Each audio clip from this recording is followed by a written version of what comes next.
All right, NFL Week 9 concluded, maybe the most hectic week of the season. Totally unpredictable, awful week for us to start picks and betting. Maybe the biggest upset of the season, and in recent memory, probably dating back to last year's Jets at Rams. Probably the biggest upset of the season this year with Jacksonville beating Buffalo. A ton of ugly to cover this week, and with a lot of ugly comes a lot of good, and almost no favorites won this week. It was a really, really odd week, the rare week in the NFL that you only see once every few years. Last week, right after we did our show, Odell got released. Rodgers tested positive for COVID. The Raiders cannot do a single thing right for 24 hours. And we got a lot to talk about. So, JD, you want to get us started with any topics before good, bad, ugly, or do you want to just get right into your good? Yeah, first I'll just touch on how the NFL is my favorite thing to watch ever, because the Sundays like last week, you never know what's going to happen any given Sunday. The NFL is a beautiful mystery. I'm excited to see how it plays out, but don't count on the underdog trend continuing. I think the favorites might bounce back this week because there's a lot of one-sided games. I don't see the underdog trend continuing. Yeah, a lot of angry teams coming up this week too in those favorite slots. So it should. I think we're going to totally get a flip this week, but we got a lot to talk about right now with Week 9. Yeah, this week was a hell of a week. What do you got, Reese? It was a hell of a week. I mean, it was a little frustrating to watch since we started our betting, but I think we're going to turn it around a little bit. It was one of the greatest weeks. If you were just watching to enjoy the sport, it was a great week to watch football. Yeah, it was tough for our picks, but it's great for this show because there's a lot of juicy uglies, a lot of nice surprising goods, maybe teams that we didn't expect to see on here, and then teams we didn't expect to see in the ugly. So with that, I'm going to give you guys my good this week. I'm going to do the Tennessee Titans because they had a great game plan on defense. They stifled the Rams' offense. Their defense was phenomenal. They had the two crucial picks, the one near pick six to start it off with Stafford in the end zone, and then they had the one pick six on whatever the out route or comeback route. I don't know what it was. But, I mean, they kept Cooper Kupp under 100 receiving yards, which just seems to be tough for teams this year. And, I mean, their strength of schedule, after that loss to the Jets, where they would have probably been in the ugly that week, they've beaten the Bills, Chiefs, Colts, Rams. Colts are a divisional opponent, still a good win. Those are all good wins. They've got the easiest schedule from here on out. But I think without Henry, you still have to worry about the offense. Yet AP came in, he carried the ball 10 times. It was his first game. We're not going to judge him off that. He had 10 carries of 20 yards in the touchdown. McNichols had 24 yards. Foreman had 29 yards. So you got to figure it out with the running situation. But I think there's a good chance Henry comes back. And these guys with the strength of schedule coming up, they might be the one seed when it's all said and done in the AFC. The AFC's got a bunch of winning teams, but the way the standings are going are up for grabs. Divisions are tight. Vrabel, I think, is a top 5 coach, and he always has these guys ready to go on Sunday. So I think they're going to be right atop the NFC at the end of the year. I think that if the Titans can get out of the AFC at the 1 seed without Derrick Henry, he could come back for the playoffs. They can go for a deep run easily. If they're getting that pass game established, they're gonna have a beautiful choice of whether to throw the ball effectively or run the ball effectively when Henry gets back. Yeah, I think they're definitely a top contender in the AFC. Yeah, I think that this Henry thing could be... They got their easiest part of the schedule coming up. A lot of division games, not a very tough division. But I think this injury to Henry could end up being a blessing in disguise for them. If they could figure out how to get the pass game going, get Julio involved, they have to try with some of these easier games in the second half, getting the ball into Julio's hands, trying to make things work. Because if you have him, A.J. Brown, and Derrick Henry firing on all cylinders come playoff time, and right now there's a chance that the AFC could run through Tennessee, which would be huge for them too. I think that this team's definitely dangerous, and JD, like you said, Vrabel is really just hitting all the buttons. He's clicking all the right buttons since that terrible Jets loss. Vrabel's got the boys buzzing, and you gotta for the stretch at least without Henry, you gotta hope their defense keeps playing like this because I'm not sold on Tannehill yet. Yeah. I think he might be what eventually holds them back. He didn't have to do anything really at all except he had the one touchdown run, which was a 1-yard run. It was a good play, and he had one touchdown pass. But other than that, the defense kept feeding them good field position and points. And and it was just a great game from them. Yeah, and I think even with Tannehill, I agree with you. I'm not totally sold because he's still more of a game manager. He has to show more in the passing game down this stretch here. But I think that they're well equipped to beat other teams in the AFC. The Chiefs' offense is not what it was. There's no offense like that this year. So you're probably not going to get into too many shootouts come playoff time and down the stretch with this conference. But, they've already beat Buffalo. They've had the hardest strength of schedule in the league so far, I believe. And then I think they have the easiest for the second half. So they're gonna make a really good case for the top seed in the AFC and possibly a run past the AFC Championship. Yeah, and their 2 losses, one of them was that fluke game to the Jets without Henry and without A.J. Brown, but the other one was all the way in Week 1 against the Cardinals. So, yeah. I mean, they've lost to the Cardinals. The Cardinals are obviously 8-1. They've beat the Colts twice, who's always a tough division opponent. They beat the Bills, Chiefs, and Rams. I mean, those are all what we expected to be top teams. We'll see how it ends for the Chiefs and Bills, but, I mean, you still got to think that they can also win the AFC. Yep. I think we can move on here to Reese's Good. We'll be talking about the Arizona Cardinals, top team in the league right now. Yes, sir. That Titans defense does seem to be figuring it out. So my good for the week is the Cards. James Conner turned into prime Adrian Peterson this week. It was the most unpredictable thing I've seen in a while. He had 21 carries for 96 yards and 2 touchdowns with 5 receptions, 77 yards, and another tud.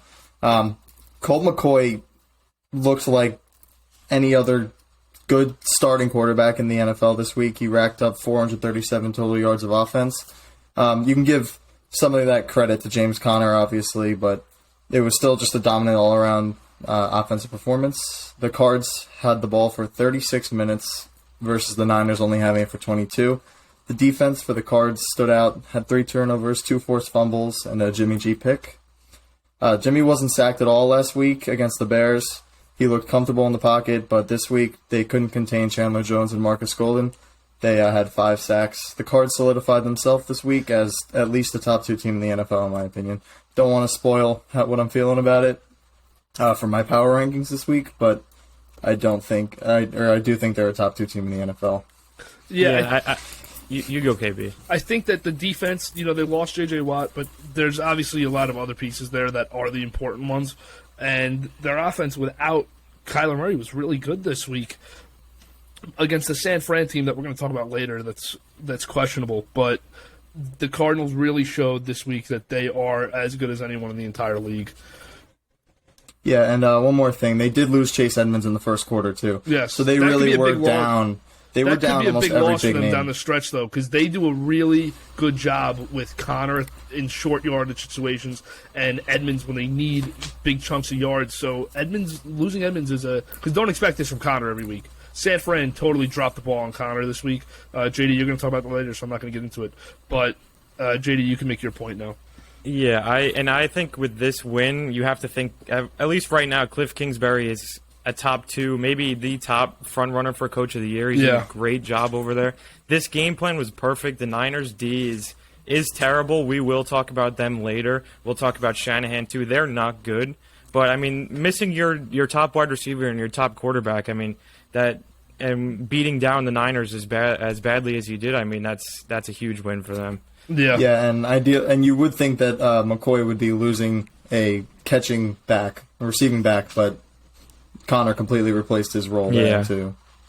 Yeah, that they got an interesting rest of the year because I expected the Cardinals to slow down by now, and they bounced back after a loss to the Packers, their first of the year, and the Rams.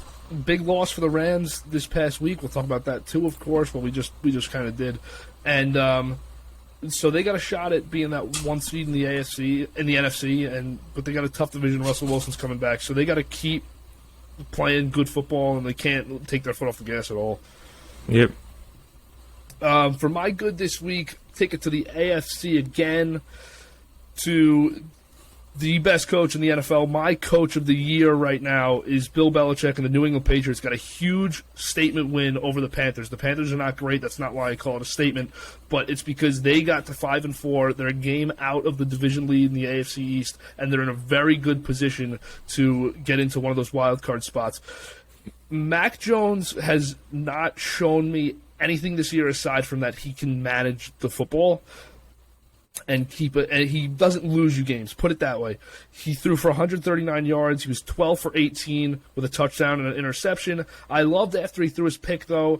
Gilmore totally, if you watch that play, Gilmore totally knew that what was coming. He totally knew that play. Yeah. And he jumped. Revenge. He jumped it exactly, and he jumped it. But then right after that interception, Jones takes him down for a touchdown drive to make it a 2-score game. Looked really composed after that, but they're running the ball really, really well. They're controlling time of possession. They're doing a good job. Damian Harris, their top guy, runs only for 15 carries for only 30 yards, 2 yards a carry. He did get a goal line touchdown. But Ramondre Stevenson comes in, 10 carries for 62 yards. Brandon Bolden had 8 carries for 54 yards. So all three of them running well. Good job by the committee there, and that's without the normal names we see for the Patriots.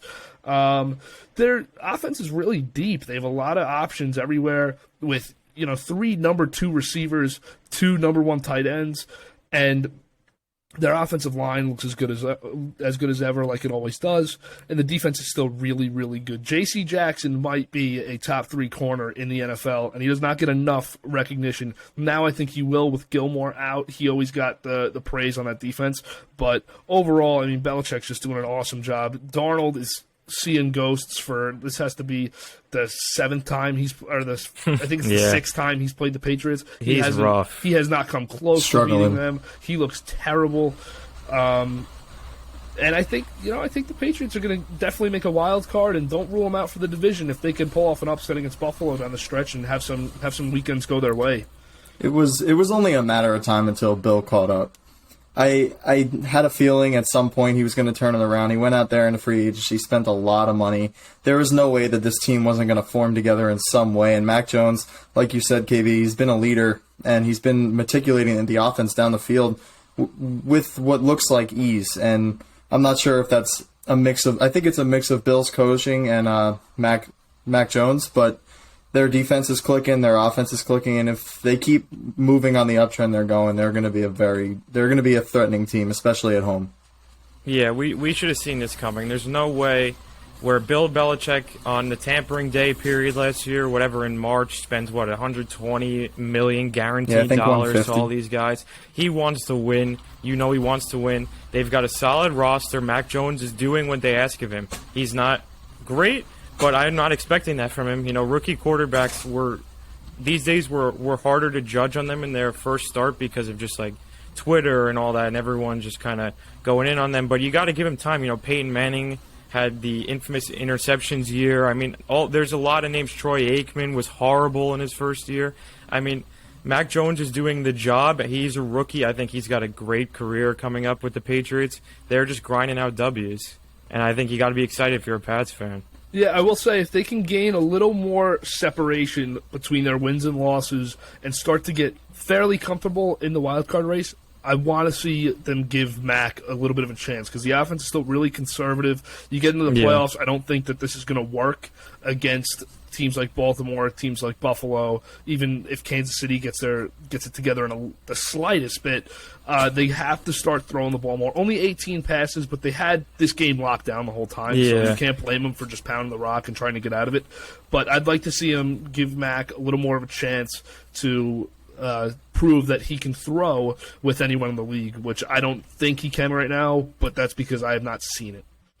And the Panthers are just brutal right now. I mean, Darnold can't find his way. I think Matt Rule wants to just take the first bus back to college. I don't know where he's going to go. He's done with the NFL after this Darnold experiment. They may not even start him this week.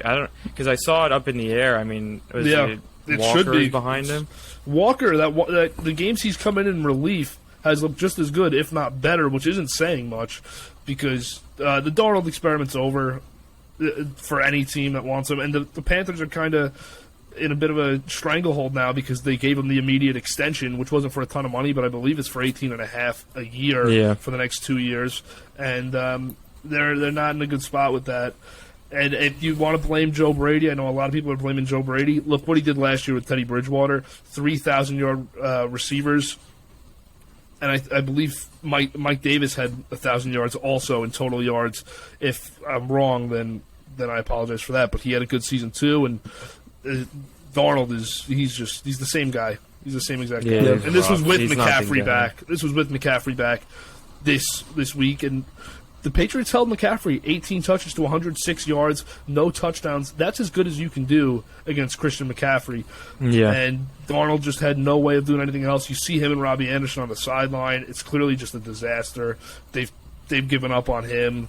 He just seems defeated. I feel bad for him, but at the same time, you know what? It's the NFL. It is what it is. It's the NFL, man. All right, I think we can move on now to the bad for JD. I think this is going to be a good one. This has been a hot topic this week. Yes, to say the least. To say the least. And mainly not for their play on the field, even though that was bad. My bad this week is the Raiders. I mean, this is a classic. With all the adversity through the week, they cut 2 first-round picks from 2020, so their draft system is horrible. I mean, all the adversity, this is a classic letdown after the bye. The Giants were pretty much dead in the water after last week, and for some reason I took the Raiders -3 this week, and deep down I knew that this was going to be one of those letdowns. They had every chance to win this game. Up until halftime I thought that they were going to win, even though it was a 13-10 game. They look like they Derek had it. Carr's feeding Giants interceptions. I mean, McKinney had the 2 interceptions. Those changed the game. I mean, he kept coughing it up. It's very frustrating for me watching it. I'm sure it's very frustrating for Raiders fans. Just the way the team is run, the way the team has played. Next week versus the Chiefs is huge. I don't know what to expect from him. They usually play the Chiefs well, and then we don't know what to expect from the Chiefs. But they need a win. They got to get back on the right track, or this could be where the classic Raiders fall apart mid-season. Because usually we all know it's coming. This year it might have been delayed a little bit, but I think the Raiders' downfall might start this week. And it's disappointing because I'm a very big fan of Derek Carr, and everything has collapsed around him. Darren Waller is the only option there in the receiving game. They brought in Deshaun Jackson, too. And they brought in Deshaun Jackson to try to ease the load a little bit on everyone else. But what's that going to do? And the Broncos picked up a big win this week. The Chargers and Chiefs are not going anywhere as much as people want to say the Chiefs aren't good anymore. All those division teams can beat all the teams in their division. So the Raiders are in some trouble as they have an interim head coach. Is he going to be able to handle the second half of the season when John Gruden obviously was not a good coach, but this is going to be I have a feeling that they're going in the same direction they have the last few years in this second half, and the Giants is the start of it. I agree. Being a Raiders fan right now is tough. They have nothing to build off of as a franchise when just the core just seems like it's falling apart. Yeah. I think this was the end of the Raiders, honestly. I don't see them doing much from here on out.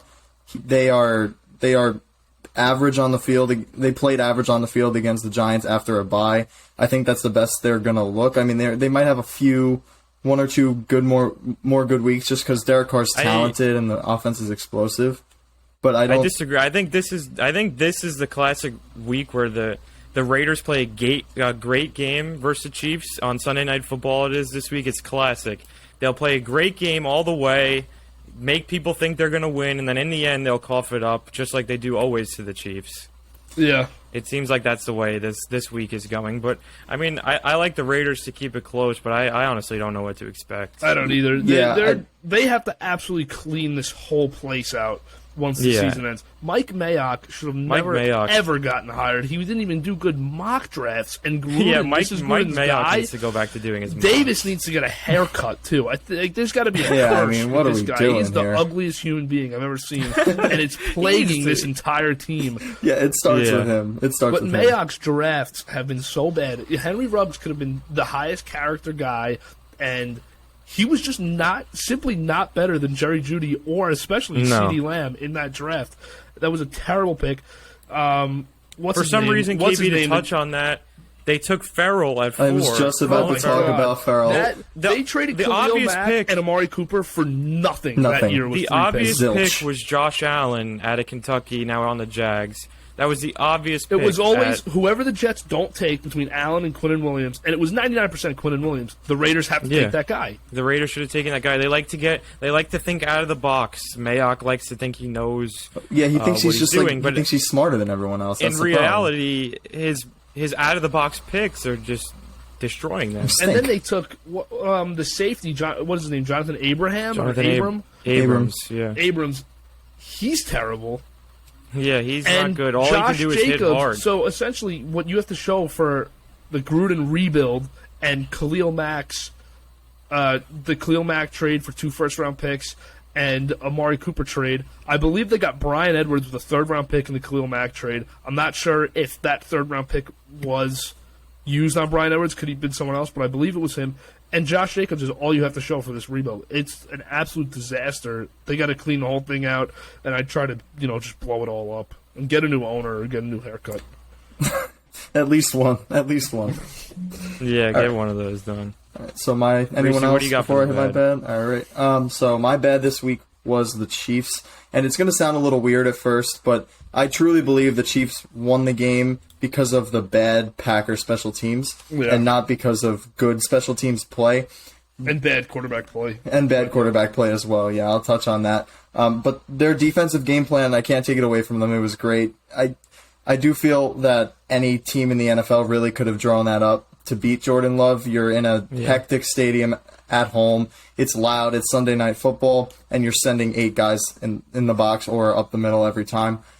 I don't think there was much Jordan Love could have done. He showed composure, looked more comfortable in the second half, but the Chiefs defense did play really well.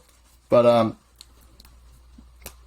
Mahomes just doesn't look like himself. He's overthrowing Tyreek Hill, he's overthrowing Hardman. I think his brother's finally getting to his head a little bit. The Chiefs went 3 and out on their first 2 drives of the second half, and they just never really drew up anything good against the Packers defense. The Packers defense played very well, but you got to put up more than 1 touchdown as the Chiefs on offense. Yeah, my takeaway from that game is that Mahomes, for some reason, is not comfortable at all. He's running around way too much, but the Packers defense is really, really good, and we're going to talk about that later, definitely, when we do power rankings. But yeah, the Chiefs are not the same team. I think they're trying to get it to Tyreek Hill and Kelsey every play still, and that's not going to work anymore. You have other talented guys. You have Hardman. I think Edwards-Hilaire's coming back this week. Yes, this week or next. And they have to establish a short game right now. Just chip away at yards, try to control time of possession, because the air it out, swing it thing is not working for them this year. I don't know if it's because they've been figured out. It's just a tough thing to sustain, I think. Last year's Kansas City team beats the Packers by 20 there, I think. Yeah. Yeah. It looks like Mahomes has almost lost, the will to play football. He looks he doesn't have that enthusiasm. Usually he's running around. He showed it at the end of the game when they converted the first down to win. Putting the Packers away was the only time I saw him do that. But his past 3 years, he's always running up and down the field, yelling, high-fiving. It seems like I don't want to assume what's going on, but it looks like his brother's getting in his head. He's probably telling him to shut the hell up. His family is really, that's got to be they're rough. I'll just say that a busy home life for Patrick Mahomes. But his dad was a beast. He played for our Mets. I don't know how that's happening. Sad. How could a Met possibly go wrong? Yeah. he's cursed. It's the curse. It's the Wilpon curse. The Mets will get to you. The Wilpon curse has gotten Mahomes. Getting back on track, though, I do think that the Chiefs, if they play the Packers, Aaron Rodgers team, they're probably losing by 3 scores. If we're going to be honest. Their season's over today. Their season's over today if Aaron Rodgers plays. Yeah, LaFleur basically threw Love into a game plan that looked like it was for Aaron Rodgers to check into plays, out of plays when he sees the blitz, but he helped him in no way. They were bringing 6 guys every play. He helped him in no way. I'm not ready to give up on Love. He actually statistically played better than Mahomes, even though it might not have looked like it. But I'm not ready to give up on him. I think the Chiefs were just... they should have won this game by 2 scores if the Packers special teams doesn't fold on itself. It's at least 13-13. Also, the Packers gave them the muff punt inside the 5, which turned into another 3 points. They basically got handed this game. We'll see what they do versus the Raiders, but the Chiefs are just one of the bigger mysteries right now in the NFL. Yeah, and I want to give Matt LaFleur a mulligan for this week, truthfully, because, I'm a little hard on him a lot. And I want to give him a mulligan because I think that it was so easy for the Chiefs to beat the rookie game plan, that LaFleur had to try to use that Rodgers game plan a little bit. You could not run the ball. The Chiefs were putting 8 guys in the box every play. Like Reese said, 8 guys up the middle every play, or they were disguising it as that. And, JD, you touched on it. Love is not prepared to check in and out of those disguises and the different looks yet. He's not ready for that. It's his first game. But I am a little bit concerned with how Love was not prepared for the game because there's a situation in San Fran, like you see Trey Lance did not play good when he's in the games. He has not looked good yet, but he hasn't been there for 2 years.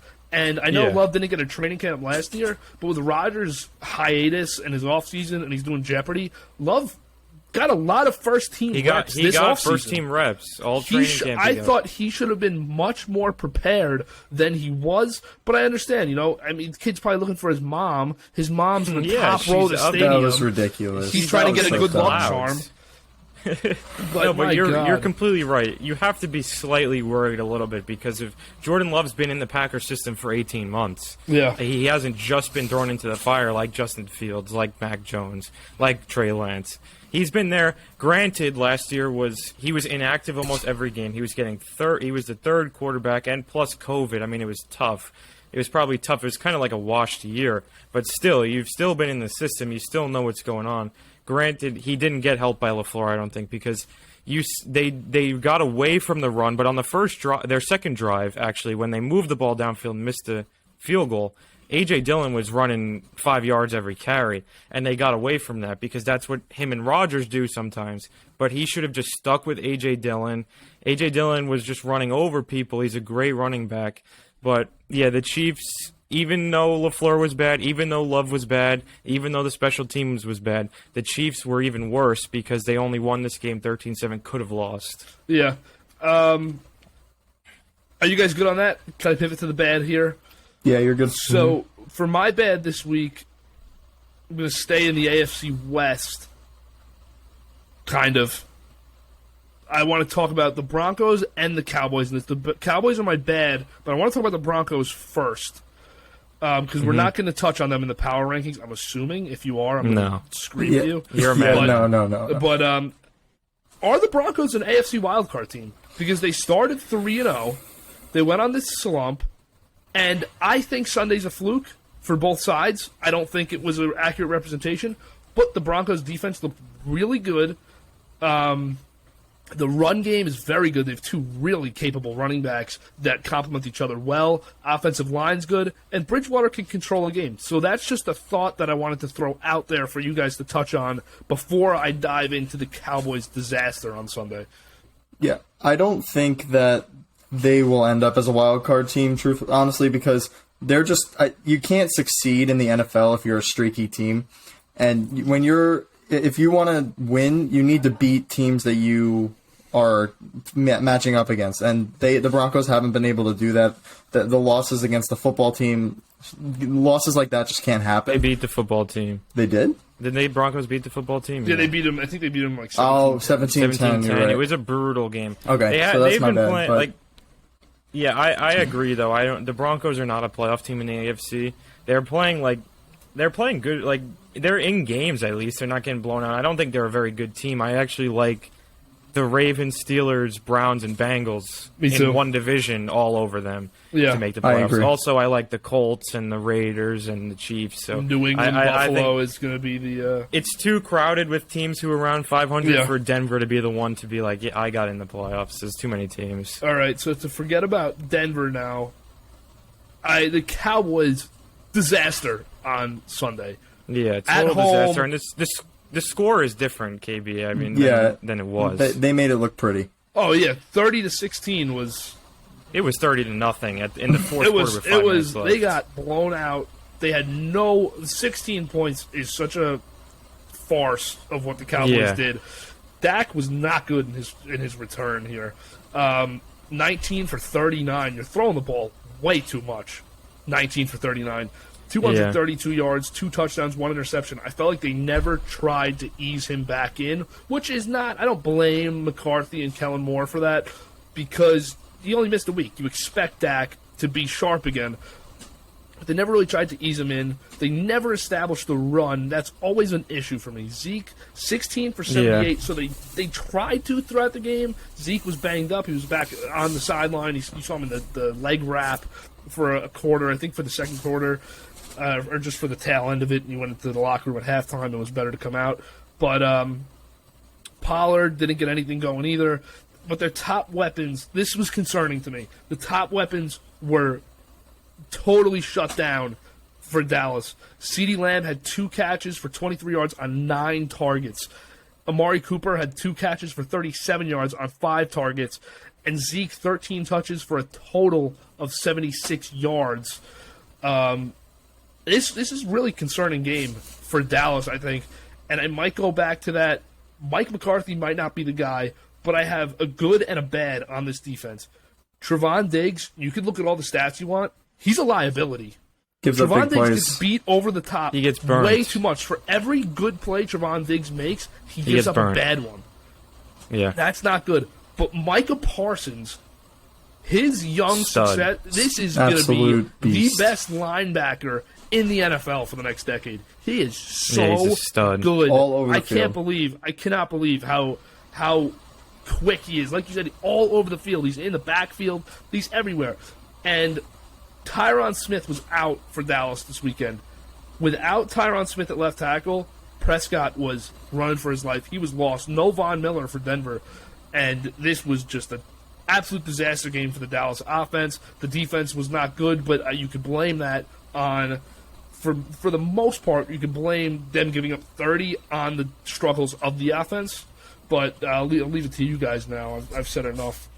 Yeah, I think this week was just a complete wash for a lot of teams. I don't think this is what the Cowboys are going forward. I think they're still a great football team. I just don't know. This was just one of those Sundays where all the underdogs were in every game. If they didn't even win the game, they were in every game. I think the Cowboys are a lot better than this, and really, it was just one of those lost games from the beginning. I just think it was just, I don't know, kind of just a mirage. Agreed. Yeah. I think it was a fluke. I think the Broncos came out with a little bit of a spark because everyone counted them out once Von Miller was traded. They're like, oh, the Broncos are giving up. They're not really going to put up much of a fight this season. They come out against probably a top 3 offense in the NFL, and they shut them out. They scored garbage time touchdowns. It didn't matter at all.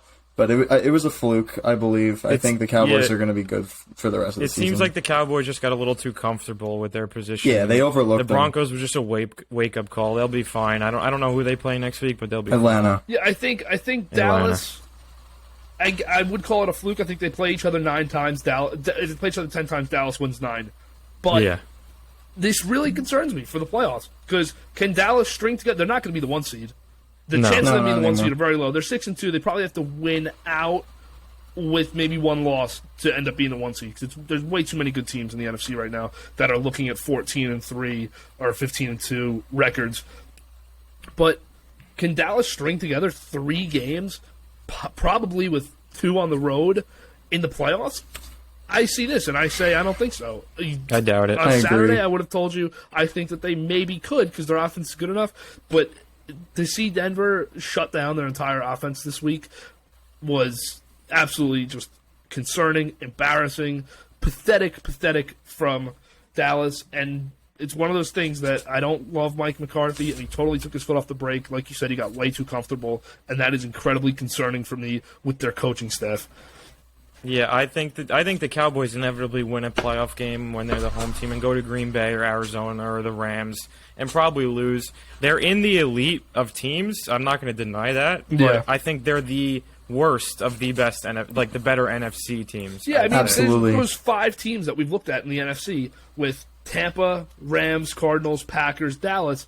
Yeah. Dallas solidified themselves yesterday as the 5. In that group. Barring a substantial injury to one of those other teams, I don't know if they can beat any of them in the playoffs.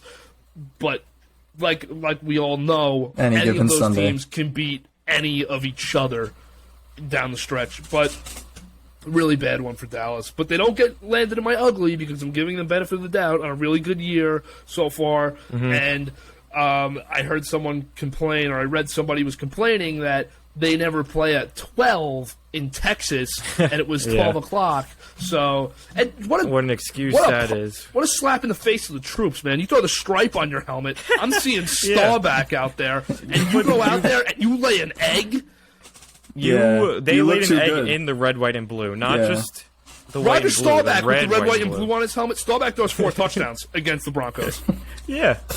For his country. Embarrassing. Because he loves his country. He's a patriot. Now I'm questioning Dak Prescott's loyalty True American to America. man. Questioning Big Mike. Yeah, come on, Mike. What are we this guy's doing? the biggest American. Southern barbecue. He's from Pittsburgh. He's a Pittsburgh guy. You know what? He's you can question his loyalty. He's a blue-collar guy. You can question the loyalty of everyone on this team to their nation after this game.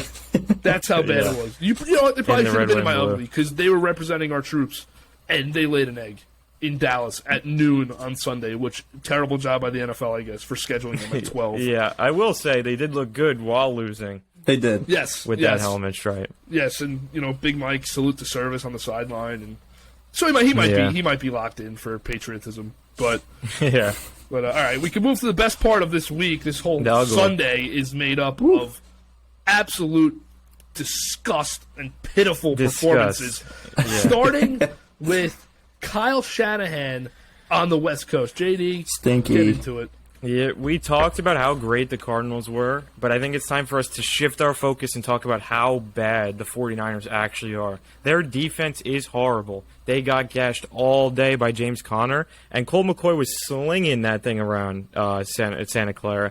Their defense is horrible. I don't know what happened. I don't know if it was Salah. I don't know if it's just loss of talent. No, it's not Salah. They're not... But Salah isn't calling... He's not calling the plays for the Jets, right? No, he's not. No, he's not. Olbrich is defensive guru Jeff Olbrich. I didn't know whether that was the case or not because the Jets' defensive performance was terrible. Well, we'll stick to the Niners. Jimmy Garoppolo is probably gone after this year. He's not the guy that's going to win them anything this year. He missed the one throw to Emmanuel Sanders in the Super Bowl. That was it. that was GG. Kyle Shanahan hated him ever since. It's time to move to Lance. You'll give Garoppolo the rest of the year because Trey Lance ain't ready. But they'll move to him next year. I think it's time to question Kyle Shanahan. He's been significantly worse than his counterparts in McVay and LaFleur. I know it might be different. Well, McVay did it with Goff. LaFleur has Rodgers, you could say that. McVay's done it with Goff. There's no excuse as to why Shanahan hasn't been doing it this year. But LaFleur, I hate to interrupt you. These teams are prepared. The 49ers aren't ready to play. No, they don't. They have talented players. No, and not only that, they're not prepared to play, but they're going to be last in division, and they have no first-rounder. I don't know where they go in the offseason, but their performance Sunday was disgusting. Again, the garbage time touchdowns were what's made it look closer. I mean, James Conner was running all over these guys. Every time I got an alert or looked up at the game on Red Zone, James Conner was going in for a touchdown. Prime AP. What happened to the D-line? They invested in picks with Kinlaw. They signed have they signed Bosa long-term?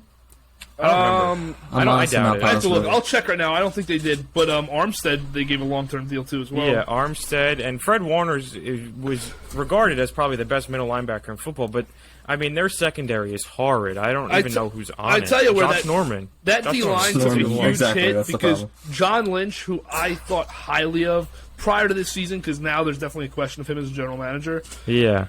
Nick Bosa has not extended, by the way. They took a huge hit trading DeForest Buckner for the first and deciding to go cheaper with Armstead because Buckner's an absolute superstar, probably the second or third best interior defensive lineman in the league behind Aaron Donald. And if I'm missing someone, let me know. But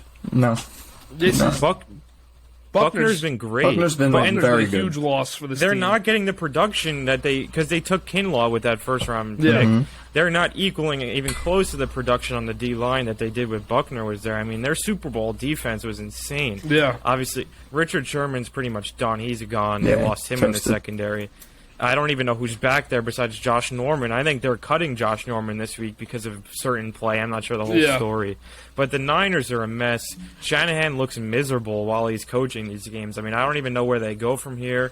John Lynch has to be questioned. I think they ride it. They get at least another year or two because of the Lance commitment. They got to at least have a year with Trey Lance. Yeah, but Shanahan, you cannot blame them if the owner was to entrust John Lynch with the decision on Shanahan, you can't blame John Lynch if he. I think John Lynch is in here for the next 3 or 4 years. I think John Lynch is a good GM. I think he's a good GM. Yeah, I agree. I cannot blame John Lynch if he was to get rid of Shanahan at the end of the year. And, I think there's going to be a lot of good coaches that get fired this offseason, and I think there's going to be a lot of options for head coaches, more than you usually have. I would not blame John Lynch if he gave Shanahan the axe, and this is kind of irrelevant, and I hate bringing it up.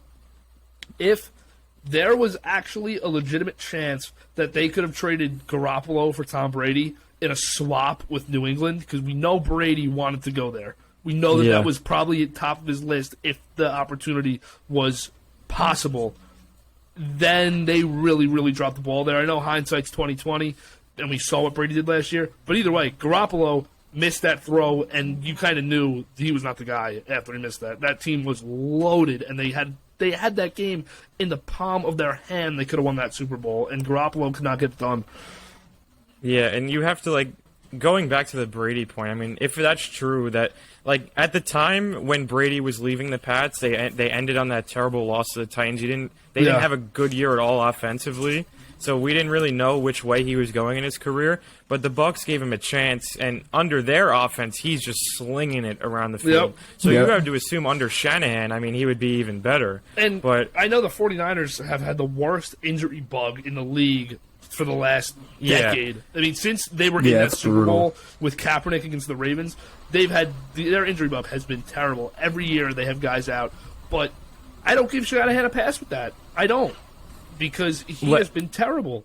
I mean, just last year was kind of a. Sorry, I just want to say one more thing. Last year was kind of like a.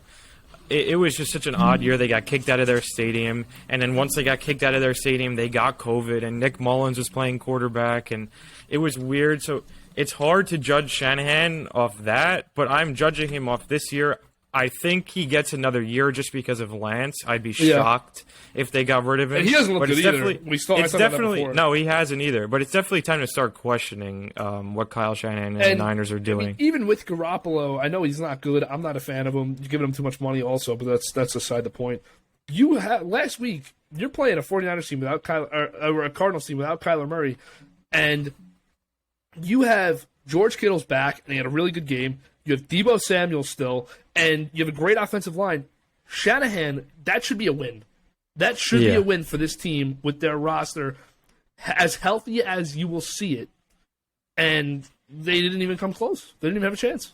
So they were definitely deserving of an ugly this week.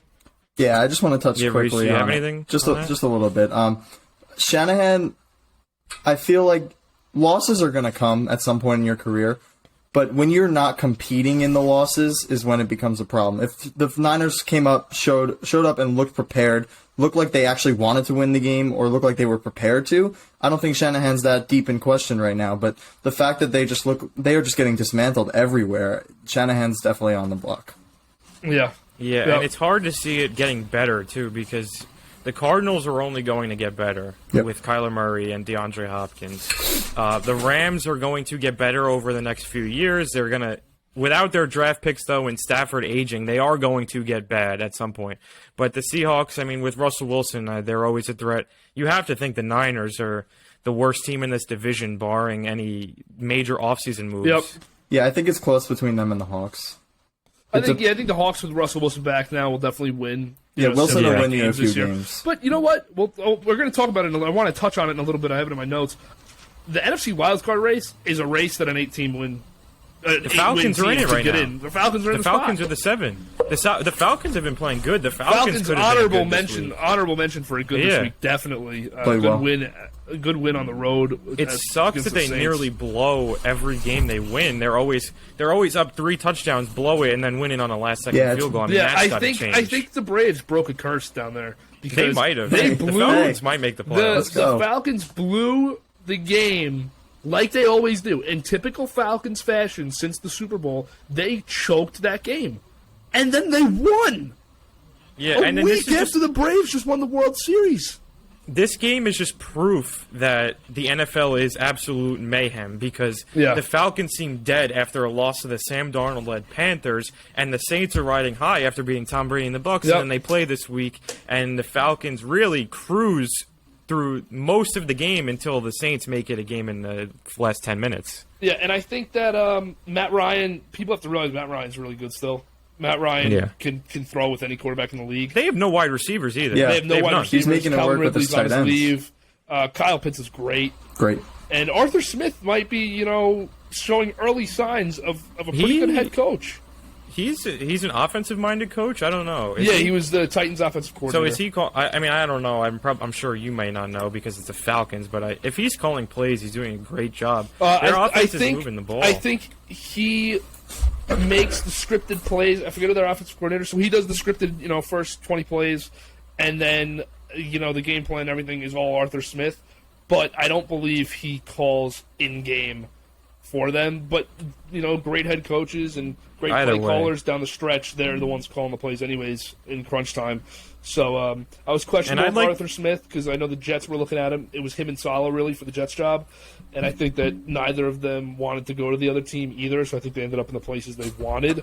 But I was questioning with Arthur Smith the same reason I was with LaFleur. It's not the hardest game plan to draw up when you give it. And Arthur Smith admitted it in the preseason. There was a great soundbite of him. He was saying, I didn't really have much to do with the Titans because I just had to give it to Derrick Henry 25 times a game. That was our game plan. And so I was questionable, but he looks really good right now. He looks a lot better than Dan Quinn the last few years, and they're playing hard. So yeah, and I hope they get Calvin Ridley back. I'm interested to see. I do too. And hopefully, he's all good with everything. And I'm very excited to see because whoever makes it in the 7th spot is probably not winning a playoff game. You're going to have to go to one of the big NFC teams. But I'm just interested to see one of those wild card unknown teams maybe try to sneak in. I mean, it's interesting. That would be the Falcons would be a team that I would say this is a tough team. Get in the 7. Say Tampa's the 2. I don't count Atlanta out against anyone because of their offensive capability with Matt Ryan. Yeah, they're explosive. And a couple more it's tough because they have everything around Matt Ryan is pretty young, and it's getting to the point where, a couple more pieces, and this team could be winning 9-10 games. But how long does Matt Ryan have? How much juice does he have left in the tank by the time that they finish this rebuild? If they decide to go with him, are they looking for another quarterback? That's a topic for another day, though. Let's get back into the ugly here. We can move to the absolute shocker of the weekend. Reese, take us through it. All right, so the Bills, absolutely feeble. Watching this game was it was worse than watching paint dry. I don't know what the Bills came in doing. They, as I mentioned on Thursday's pod, they just barely beat the Dolphins. You'd think they'd come out against Urban Meyer and the Jags, of all teams, probably the worst team in the NFL, and don't even score a touchdown on offense. They averaged 2.4 yards per rush, only completed 2 passes of 20 yards, one to Diggs and the other to Sanders. Diggs was basically non-existent. Singletary and Moss just didn't run the ball for more than 2 yards once. The Jags had a 40% conversion rate, or Buffalo had a 40% conversion rate on 3rd down and went 0 for 1 on 4th. Josh Allen dropped back 47 times and was pressured 29 of them, along with 4 sacks, 2 picks, and a fumble. And I'm not sure if you guys knew, but Josh Allen picked off Josh Allen. Yeah, I mean, if I see that one more time, I'm going to lose my mind. Seeing it all over Instagram and Twitter all week. Yeah. But, I mean, this game was one of the games I would be willing to say before it, I give the Jags 0%. I don't know how they won this game, honestly. The whole time I thought, at some point, Buffalo's going to pull away. Even in their last possession, I'm like, it's obvious Buffalo's going to win this game last second because these upsets don't happen. But, I mean, this is one of the rare, real ugly games, 9-6. I mean, that happens very rarely. The Bills were horrible. They weren't good last week against the Dolphins, like you said. And going into MetLife this week, go against Mike White at your own trouble. Just don't do it. You are in trouble. Mike What's White, the spread? What's the early line in 13. I think it was 13.5. Jets are like 13 point home dogs. I mean, that's just recipe for disaster for Buffalo. That's a lot, but I'm after our Thursday night debacle with the Jets, I refuse to play the Jets ever again. I will play the Jets. We'll see Thursday. I'm all in this week. Let's go. KB, you are dying. You are dying with the Jets this week. I am taking the Jets to my grave. I'll die with the Jets every week of my life. If you're gonna ride the Jets, at least go down with them. I want to talk about Buffalo though, because the Jets there's enough ugly to talk about. We'd have to do a whole other episode. But Brian Daboll's not having a good year as the Buffalo offensive coordinator. I think that they do we're a lot more talented than you. So whatever we do is going to beat you. We're going to try to throw all over you all day. Stephon Diggs is having a down year from a career year last year. And they have two very good, capable running backs and a good offensive line. I don't like the load that's put on Josh Allen every week, even to run for Allen. I think Allen led the team in rushing, right? He did, 50 yards. Yeah, You have Zach Moss and Devin Singletary. I'm very high on Zach Moss. Singletary's as good of a third down back as you find in the league. And they don't run the ball. They just try to. We're more talented because we have Allen, Sanders, Knox, Diggs, and Beasley, which is as good of a quarterback Doesn't get much better. And weapons as you could really find. Definitely the best of the AFC, I think. But you went into Jacksonville, and I had a weird feeling about this game before the game. Just because I don't know why. It was one of those days, but I still picked them in everything. I got knocked out of one of my pools. I picked them in everything. I had a weird feeling about this game. For some reason, going to Florida is becoming a tough place to play. Yeah. And but I don't like what the Bills are doing. McDermott has to talk. I think McDermott's great. I think he's a top 5 coach in the league. He's got to have a sit down with Brian Daboll and say, if you get offered a head coach job this offseason, you have to take it, or I'm going to fire you because you have been terrible this year. But they have to incorporate more play action. I know the Shanahan offense is kind of on a down trend right now with a lot of the teams that are running it. But it works. Well, the Shanahan offense works for everyone except Kyle Shanahan. It works for everyone except for Kyle Shanahan and sideline Mike LaFleur. Yeah. But the Shanahan offense has definitely morphed into, I feel like the coaches that are adopting it and that have carried it are, LaFleur, Matt LaFleur with Aaron Rodgers. Andy Reid runs it, but he has Patrick Mahomes. So I feel like it's kind of losing what it was. But go back, Daboll has to look at that, and Sean Payton still runs it, and he does a great job with it.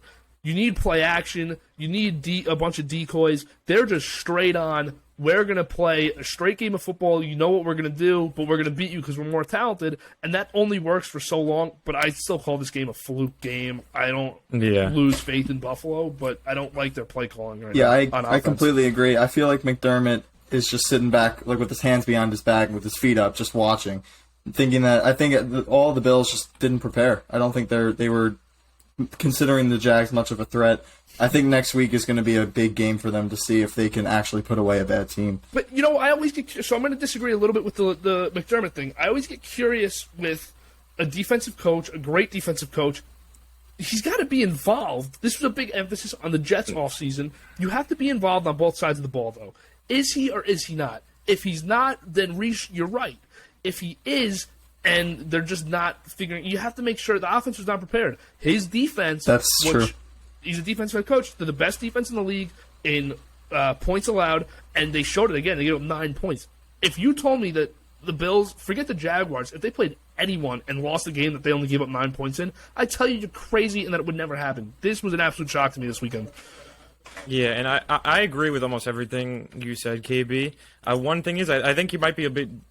being a little too harsh on Daboll. I still think he's a good play caller. I think Josh Allen deserves part of the blame too. Definitely. Because for me, I think watching that offense is he's trying to do too much instead of taking the easy play. It feels like he's always scrambling around, running around. I think Daboll and Josh Allen need to both work on get ahead of the sticks, get Stephon Diggs back in, hit him with the slants, the curls, the screens, get ahead of the sticks so you can run the football. But, I mean, it was just a horrible game plan. They did not seem to be ready for the Jaguars. I don't know how you lost to Urban Meyer in Jacksonville. I mean, it's embarrassing. Got to go back to the basics. Yeah. I think that the play calling has to improve for them. It has to get more diverse, and they really need to not only beat the Jets, they have to beat them, 3 touchdowns this week to show credibility in. And they might come out and say scorched earth and destroy the Jets. But I think the Jets are building off something at least offensively. Yeah, after the Jets last 2 weeks they have 997 offensive yards. It's not going to be. So it's not going to be an easy game for the Bills. They haven't been a pushover team, and the way the Jets defense has trended this year, for their bad games, they followed with good ones. I don't think very highly of the defense though. But the Bills have to, win by I think at least 14 to 17 points in this game for me to reinsert them as my best team in the conference. Yeah, and I think though the Jets' defensive trend bodes well for them to bounce back this week. I don't know. I don't know. It can't be worse than last week. So yeah, no, it can't. But I'm excited to see. I'm excited to see Mike White against the Bills. But you got to feel good though about the Bills getting their offense on track against the Jets after what they did on Thursday. Yeah. All right. So I'm going to shift to my ugly now, which I think is the team trending in the absolute worst direction, is the Cincinnati Bengals. What a terrible loss for them this weekend. Cleveland, without Odell, and you could tell Mayfield threw that shot after the game. We looked like we did in the second half of the year last year, and it felt like that because Odell was out for the second half of the year last year. So there was clearly something wrong there, but the Bengals just got punched in the face 2 weeks in a row now by two teams that 3 weeks ago they should have beaten both pretty handily. And they lose to the Jets. Okay, concerning, maybe a fluke. Give them the pass. Then they lose to the Browns this week, 41-16. It wasn't even close. It was never close. And they now are tied with the Browns for the division. Pittsburgh's got 5 wins. They're 5-3. Bengals and Browns are both 5-4. Ravens sit at the top with 6 wins. But I think Cincinnati's in a ton of trouble right now. I think they're the worst team in the division, and I think they needed both of these last 2 wins to get into the playoffs. Burrow was 28 for 40, 282 yards, 2 interceptions, no touchdowns. That ends his whatever streak of 2 touchdowns in a game.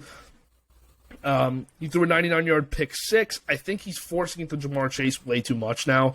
I think that they got a great chemistry going early in the year, but now teams are jumping on Chase, and Burrow's really trying to go there way too often. He threw the prototypical pick 6 on the flat at the 1-yard line. It doesn't get any more status quo than that for pick 6s. That set the tone because the Bengals drove right down the field. They went right down the field. They walked. They went right down the field to the 1 to start the game. They walked to the goal line, and Burrow threw a pick 6 that was never even open. It was never a good read. No. It was Ward was on Chase the entire time at the goal line.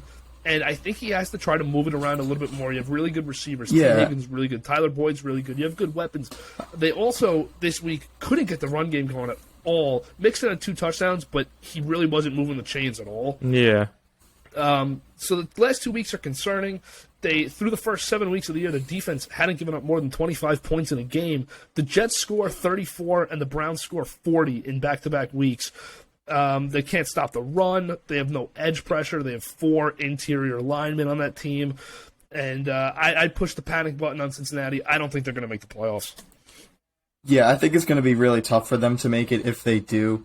They just don't look like they have much going on. You touched on it, KB. They have no shortage of targets. There is no reason why Joe Burrow needs to be forcing the ball to Jamar Chase.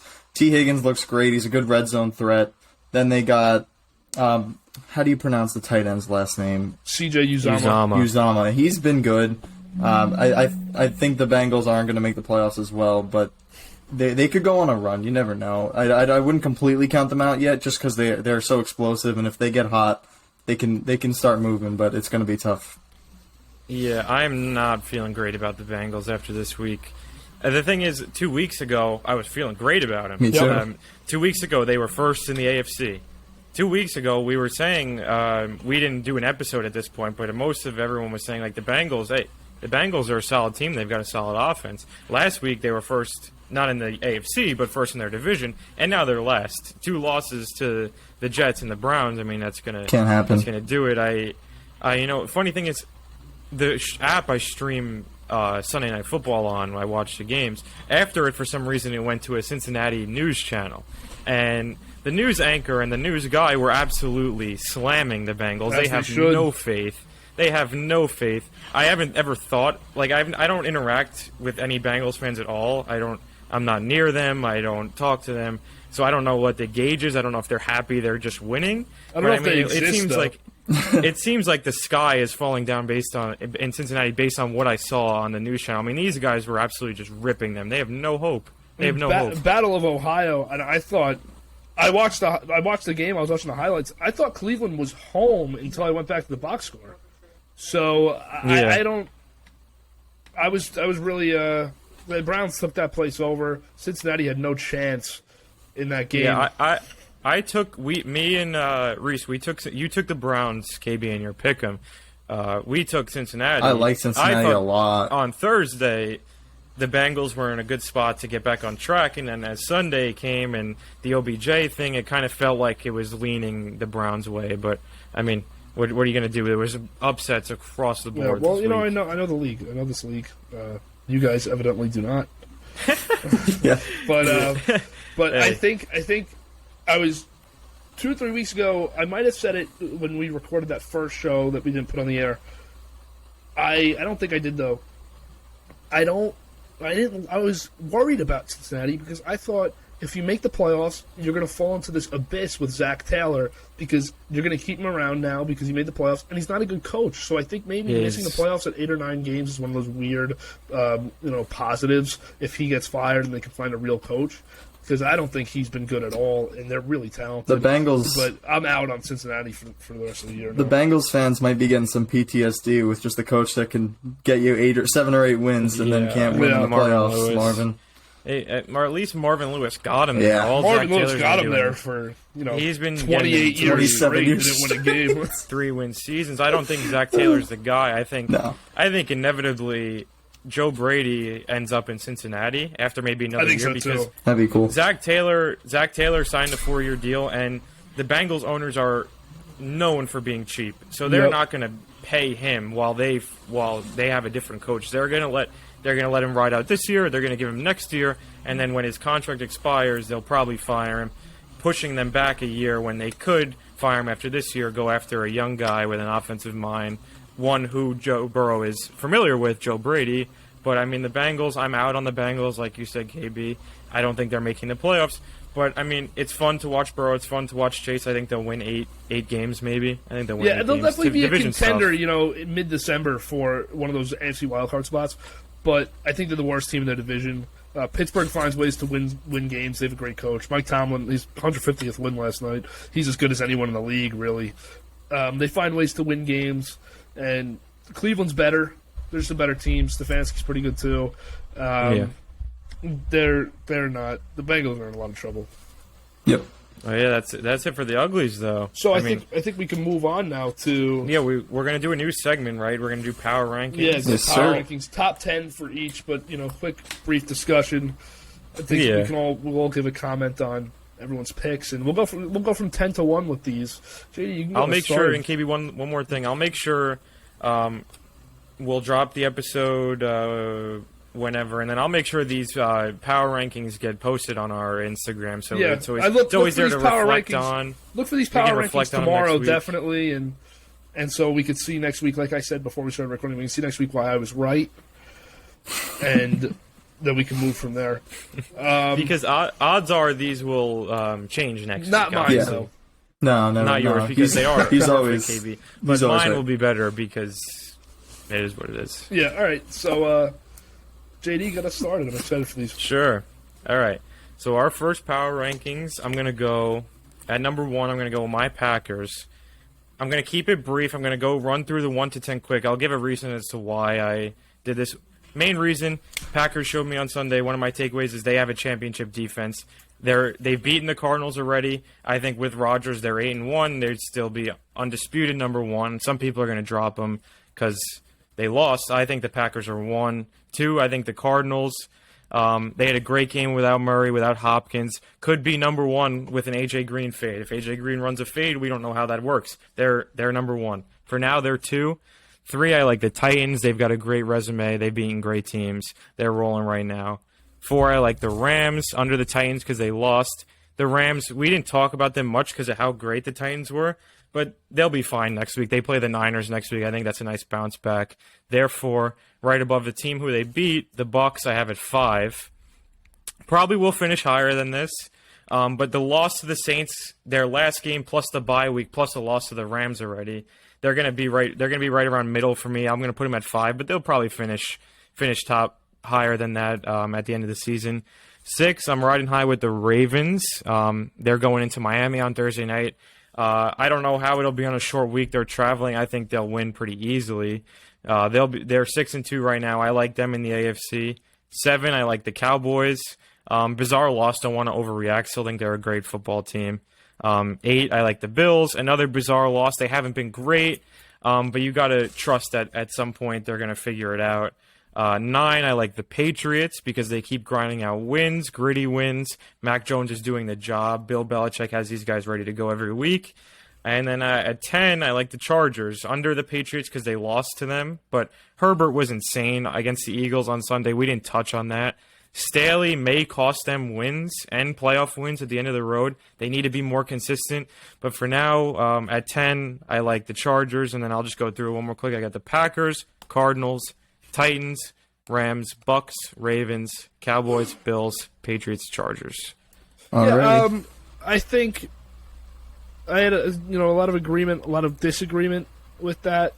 We can all run through ours right now, and then we'll talk about all of them later. Okay, write them down. I'm writing them down. Yeah, Reese, what do you got? All right, hold up. Before I start, just got some breaking news. Sam Darnold is out for multiple weeks. He's got an incomplete fracture. Really?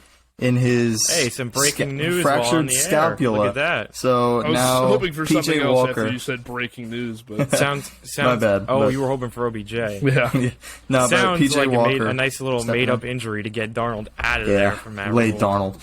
All right, so Rule probably broke it. Wait, what was it? What was the injury? fractured scapula. Yeah, Rule Whatever probably that is. He just got a fractured head? Rule shattered his scapula in the locker room. I'm surprised it wasn't mono. Probably an side effect. an indirect effect of Can't his escape mono. the Jets. Terrible mono. What All a right. disaster at Carolina, man. Yeah, my God. Wow. What a fall, What a man. crumble. They were 3-0. Yeah. They were looking good. There's no doubt in my mind Deshaun Watson's their quarterback next year. Yeah, Because it David seems Tepper, the inevitable. owner, David Tepper, is so aggressive. He's not dealing with this shit anymore. It seems inevitable. Yeah. All right, Reese, give us those power rankings. All right, so this is, I think, where I'm going to differ from you and KB, JD. I'm going to take... These are all going to differ, too. I'm going to take the Cards as my number one. I think they came out, big statement game, no Kyler, no D-Hop, no Edmonds. Their defense showed out, which is the main concern for me, because you know that offense is going to produce in some way or shape or form every game. So they're my number one, solely because of how they performed without their respectable number one, too. Yeah. You got it. You can agree with that. Then number two, I have the Packers. Of course, I think they're right there with the Cards. They did beat them. This was, like JD mentioned, an AJ Green catch away from flipping the other way, but I still like the Packers a close two. I feel like, though, I'm not like, but I think, though, the Packers beat the Cardinals. You have to give them the benefit of the doubt at number one. I do, but then I see, saw how the Packers performed. I can completely see it, Arizona at number one. Yeah, I saw, obviously it was a bit of a different case scenario with a rookie, but not a rookie, but first starter, but I feel like when the Cardinals lost their guys, they had other guys who stepped up and won them the game. I can see both sides of it, because only... they are possibly, it didn't happen, you can't do this, we can't do this as a legitimate, grading aspect. They're an AJ Green head turn away from being... Yeah, that too. From being so that's a good reason. So I could see that one. I think that those teams are in a... It's just the reason... I'm just saying the reason I put the Packers one, you might call it bias, but I think the head-to-head win should give him the advantage. But continue. I'm interested to hear the rest. Right, so at number 3, I have the Titans. I love the Titans right now. They're a very good team. They don't really look like many good teams can beat them. And then at 4, I have the Bucks. It was tough for me to put the Bucks over the Rams, but I think off a bye week, I like the Bucks over the Rams. And then I have the Rams obviously at 5, the Ravens at 6, Cowboys at 7. The Cowboys fluke loss. The Ravens, Lamar Jackson just decides when he wants to play after the first half. He'll put up 40 on you in the second half for fun. Yeah. Then I got after the Cowboys, I have the Chargers at 7. or no, the Chargers at 8, the Bills at 9, and then the Browns or the Pats at 10. I'm a little. Why the Chargers over Buffalo? The way the Bills have been performing, I don't think that they're deserving to be over the Chargers. The Chargers are winning football games, and the Bills don't even look competent when they're winning. We're gonna get right back to this. More breaking news: Dalvin Cook is a part of a domestic abuse and extortion allegation. It is under. I've just seen it now, but that's not good. It looks like it's under investigation. Dalvin Cook. There goes my fantasy team. That's a huge loss for the Vikings. But continue with the power rankings. It's an honest first thought. No, but KB, I want to hear what you had to say about the Chargers. I can see how. Yeah, you know what? I can run down mine right now, and then we'll discuss. Okay. So I want to just throw a few honorable mentions. It took me a little while to think of who this 9 and 10 was going to be, and then who's looking in from the outside. Looking in from the outside, I have the Patriots, I have Pittsburgh, and Cleveland. Oh, wait, KB. I am so sorry. I was wrong. Dalvin Cook is the victim. Oh, my God. I was reading it based off the tweet, but now I'm getting text, and it's saying Dalvin Cook is the victim of this scandal. Whatever it is, I'll look at it later. Oh, wow. We're filming right now. That's terrible. Hopefully, I just wanted to correct that. Hopefully that's all okay. And yeah, I'm seeing that now. Hopefully he's all okay, and jeez, that's terrible. Yeah, I don't know. I'm not glad he's the victim, but I'm glad he's not the perpetrator. And yeah, it's a different look. So I'll run through these 10 quick. So my honorable mentions, looking in, is Pittsburgh, Cleveland, New England for me in no particular order. I'm going to go from 10 to 1, switch it up a little bit. Sure. My number 10 is going to be the Chiefs.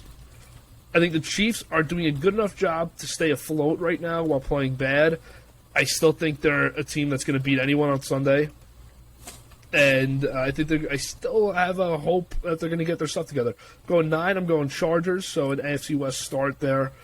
8, I go to the Cowboys. Tough loss, maybe drop them a few in my rankings there. Buffalo is my 7. I still think Buffalo is the best team in the AFC. I don't rank them like that right now. I think they'll get it together, though, and figure it out. Baltimore is my 6. We all are in a agreement with Baltimore at 6. I think John Harbaugh has done such. I think him and Belichick are my Coach of the Year candidates. What a job from Harbaugh this year. And Lamar Jackson looks absolutely fantastic. Rams are my 5. This got tough. The top 5. I'm going Rams at 5, Titans at 4, Bucks at 3. Cardinals at 2, Packers are my 1. The Packers' defense looks too good for me not to put them there right now. But with that being said, I think that top 5 will change a lot in the next few weeks. And it was the Bucks for me were an interesting team because I don't think they've played better than a couple of the teams behind them, but they've showed me they can do it. They've showed me that they're able to win. They went on the road. They were road warriors until they got to the Super Bowl last year. The Bucks, I have so much confidence in them. I still think they have the best defense in the NFL when you need a play to be made, and I think that they're going to get it together coming off their bye week and go on a nice run to finish the year. Yeah, basically me and Reese basically had the same thing, except I had the Cardinals and Packers switched and the Bucks and Rams. I think eventually the Bucks are in the top 2 in my rankings, but for now I just put them at 5 because they lost to the Rams, they just lost to the Saints, and then I gave the Packers the benefit of the doubt against the Cardinals because they beat them, but those could be interchangeable. I think both of these are great lists. I had the Browns and Steelers as honorable mentions too, just like you said, KB. Yeah, I think it was tough for me not to put New England in it, and you both had them in, and I think that's a really good pick. They're a tough team to beat right now. Belichick's really calling great games, and offense is a little conservative for me. I think if they get a win next week, they could definitely crack into that.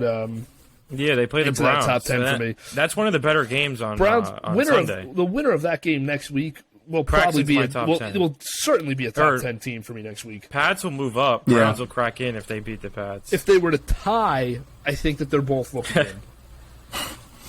But a tie. And if we're done with the power rankings discussion here, good lists from everybody. One last thing though, KB, I will say. Go for it. I do like the Chiefs at 10 because they're still the same cast. They're still the Chiefs. They're obviously not what they were. I didn't have any urge to put them in my top 10 just because of the way it's been going, but I'm sure if they win this week and if they win next week, they'll be back in the top 7, top 5. They're the Chiefs. Yeah. They can make a jump at any point. I was actually going to say the same thing. Not the same thing. I was going to interrupt and say something about the Chiefs. I feel like I disagree, honestly, KB. No disrespect, obviously, but... disrespect taken. You know what? Good. There we go. I just feel like if their name wasn't the Chiefs and they didn't have all these big guys, I don't think that they would have made the top 10 based off of gameplay, but then again, they are due to explode, so I can see where you're coming from, but I feel like the Browns or the Pats are more deserving of a top 10 spot, if you know what I mean. Yeah, there was a long discussion for me with and part of what you said is right. I'll admit that if the Chiefs weren't the team they were the last few years and didn't still have those big name guys, they're not in that spot. But they are. But they are, and they do have those guys that I've seen play great for the last few years, and they still have a great head coach. But I think the Chargers are a team that are really trending down for me in this top 10 rank type of thing, and I don't think they're going to win this division. I think it's really tough to win. I think the Chiefs are going to end up winning it still. And I don't think the Chiefs are great this year by any means. This division's a lot worse than I thought it would be. Me too. The Raiders are not very good, but they were not a team that I even thought about for the top 10, even though I think they're tied for first right now. Chargers, though, Brandon Staley, I'm losing confidence in him. Tough loss against New England. Their last 3 games have been really discouraging. 2 losses, and then this past week against Philly, they were not good. He's leaving free points on the board. That's the problem. I know the Chargers don't have the best field goal unit kicker. They've been swapping in and out, but at some point you have to kick. You got to kick. You have an NFL points. kicker. You're on the road. You're in Philadelphia. They're not a great team, but it's a hostile environment. You got to take points when you can get them. This game should have been in the Chargers' favor by another 10. Staley's costing him. Obviously, I was watching the game because I had the Chargers -2 on Sunday.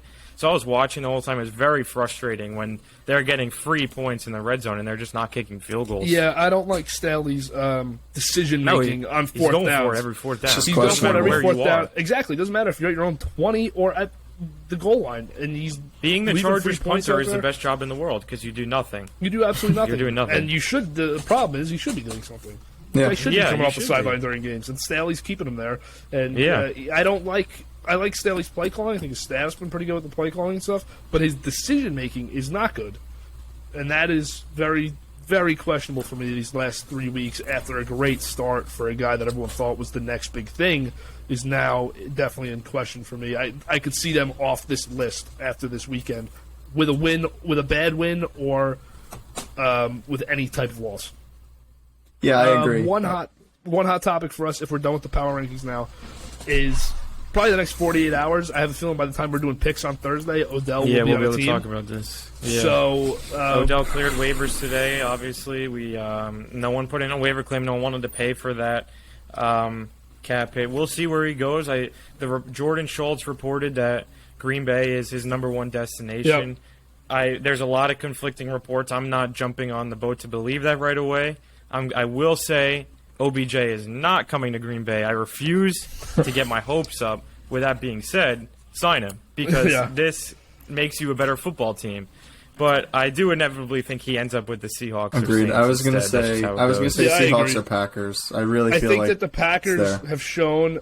I don't even know if it's I think a lot of people confuse the Packers not helping Rodgers with the Packers making sure they have the right guys there. Yeah. And I think that that's my reason that Odell will not be. Just him alone saying to the teams on the waiver wire, if you pick me up, I'm not playing, or you're going to have trouble. Just that alone totally turns me off. I'm a contender, but I think he needs either the Packers, the Rams, or the Saints. I think he really needs the Saints, though, because he'd be the guy there right away. But it's going to be interesting. Hopefully Thursday we have something to talk about there. Yeah, that'd be great. And I think it's weird with Odell. I don't know if he's willing to take like a 1-year deal $5 million, $6 million. Yeah, I can't see him getting more than 5, to be honest. Yeah, these contenders can make it work if he's reasonable about what he wants. If he's stubborn, I mean, the Packers and all these teams, the Saints are just going to walk away. They don't have time to deal with your antics. If you want to come play for us, you come play 1 year, $5 million for the rest of the deal. You'll re-hit free agency, and then you can go somewhere else if you want. But you have to think, like, Green Bay is the best destination because you have Devontae Adams drawing double teams and triple teams. I mean, you can just use OBJ and just have him take the top off the defense. And you know Aaron can hit him, and unlike Baker, you know Aaron's going to hit him on the deep ball. And I don't think he'd be that much of a problem in the locker room with a veteran quarterback as opposed to someone like Baker Mayfield. I think the reason he was looked at as such a diva is that Browns locker room is filled with them. There's Jarvis Landry, there's obviously who's his best friend, but there's Baker who's a diva. There's these guys that are going to go out there, and if you don't perform well, you're going to know about it in some way from that team. And I think when they go to the Packers, it's going to show him if he goes to the Packers, it'll show him some professionalism and what a real competing organization who only wants a championship is about. Yeah, and it's a very different situation now. He went from the Giants, where he was as dangerous as any receiver in the league, to the Browns, where he totally fell off, and he could blame whoever he wants, and anyone can blame him for his regression. But now he has something to prove, and he's going to do it on a team that's trying to win a Super Bowl this year. So I think it'll be a different mentality, and he's got to take a massive pay cut from what he normally gets. He has to. I really think he's looking at like a year for $2.5 or $3 million, because he's still getting his money from Cleveland. Yeah, and your contenders don't have money. These teams don't have money to throw around. Yep. Come play with Rodgers. Boost your stats for 9 weeks, and then retest free agency. Yeah, inevitably, I think he goes to the Seahawks or Saints, but we'll see. I think the Seahawks and Saints are more prone. Peyton and Carroll, I think, are more prone to taking those guys in. And giving them probably more money than the Packers would like to. Yeah, if I'm Seattle, I don't touch it. If I'm the Saints, I'd overpay them a little bit for the rest of the year, just to make sure the Saints need it. The Saints really need them. Something. I feel like Seattle. It's a bit of overkill with Lockett, Metcalf, and OBJ. Yeah. I think Seattle has other issues. I don't know. Like, I buy the rumors that he wants to go to Seattle, but why? Yeah, what do you want? You're the third receiver. You're the third receiver there, yeah. In New Orleans, you're 1. In Green Bay, you're 2. And in Green Bay, you're not the guy they're going to be doubling like you are in New Orleans. You're going to get fed the ball. And I don't know. We'll see. It all depends on how much he wants, and if he really wants to go to the Packers, he'll have to play for nothing more than $5 million. And he's going to have an Antonio Brown type of role last year, where keep your mouth shut. You're really talented, but do not be a problem, because you'll be gone in a second. Yep. He's got to earn it back. Yeah. He should be able to do that. I don't know how much faith I have in him, because I have not been a fan of him since he was on the Giants. But he's always been a problem in the locker room. So I think Thursday we'll have something to talk about with that. And it would be interesting if it was Green Bay, because that would really shock me. I hope it is. And we'd have something to talk about. But I hope it is, but I'm not getting worked up over it if it's not. Yeah. That's what it is. I don't expect them to do it. I don't care if they do it, but I would love it if they did. I think it would be of assistance to them to get him. Like you said, him and Devontae on the field at the same time, and Rodgers is going to find him. So yeah, the Packers are just building the most decorated bingo card of things that they would never do in a season. Yeah. The Packers are in the headlines way too much. If they sign OBJ, I'd be dumbfounded. And of course, they know this is their last season of Rodgers. They know it. Unless by some miracle you were to win the Super Bowl and he says, you know what, I've been a total jerk the last year and I'm going to stay, which I don't see happening no matter what. They really need to win it this year. I don't think adding talent is in any way a problem with Odell. No, and touching on that, I honestly think that Rodgers' return next year to Green Bay is bigger than most people think. Yeah. Just a gauge on how he's been feeling most of the year. He's been happy. He says he's been loving football. The Packers offered him an extension in the offseason, so they were committed to him in the offseason before he said basically, no, screw off. But, if Rodgers wants to be a Packer, I feel like the front office has to swallow their pride and pay him, honestly. Yeah, and LaFleur's done a really good job this year, I think, with being the QB-friendly coach with LaFleur, trying to get him to stick around because he knows how important that is.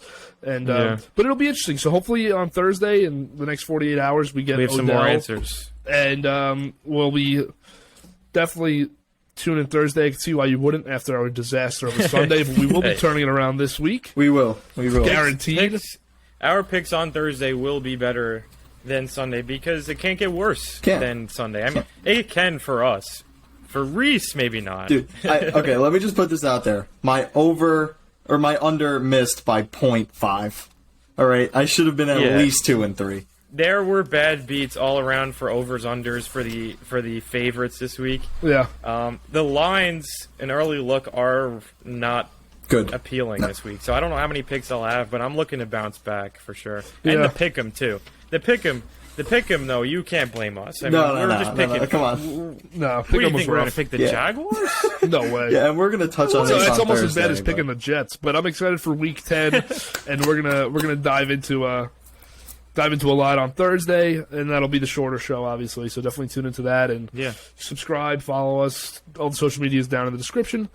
And all right, good stuff, guys. Signing off. Yep. See ya. And all right, good stuff, guys.